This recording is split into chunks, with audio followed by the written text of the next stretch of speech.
बीडमधील मसाजोगचे सरपंच संतोष देशमुख हत्याकांडाचं प्रकरण महाराष्ट्राबाहेर चालवा, तेलंगणा किंवा कर्नाटकात खटला सुरू करा, खासदार बजरंग सोनवणेंची सरकारकडे मागणी।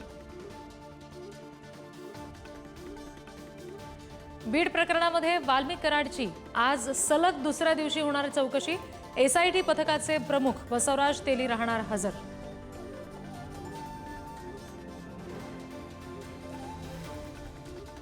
महाडजवळ वीर रेल्वे स्टेशनजवळ स्कॉर्पिओला टोईंग व्हॅनची धडक, अपघातात 3 ठार 2 गंभीर जखमी।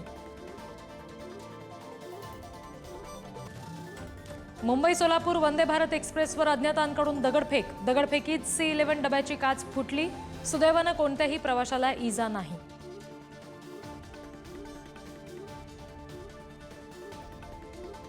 मुंबईतील धारावीमध्ये रात्री विचित्र अपघात, टँकरच्या धडकेमुळे 6 गाड्या खाडीत पडल्या, पोलिसांकडून गाड्या खाडीतून बाहेर काढण्याचं काम सुरू।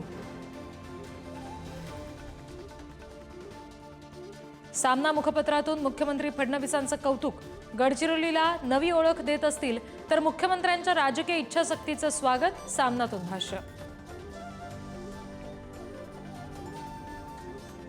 कांदा अनुदान आणि निर्यात शुल्काच्या प्रश्नावर आज चर्चेची शक्यता, केंद्रीय कृषी मंत्री शिवराज सिंह चौहान यांची मंत्री माणिकराव कोकाटे यांच्यासोबत बैठक, कांदा प्रश्नावर तोडगा निघण्याची शक्यता। अजित पवारांच्या राष्ट्रवादीत नाराज असणारे छगन भुजबळ आज शरद पवारांसोबत एकाच व्यासपीठावर, चाकण एपीएमसी मधील सावित्रीबाई फुले जयंती कार्यक्रमात दोन्ही नेते एकत्र येणार।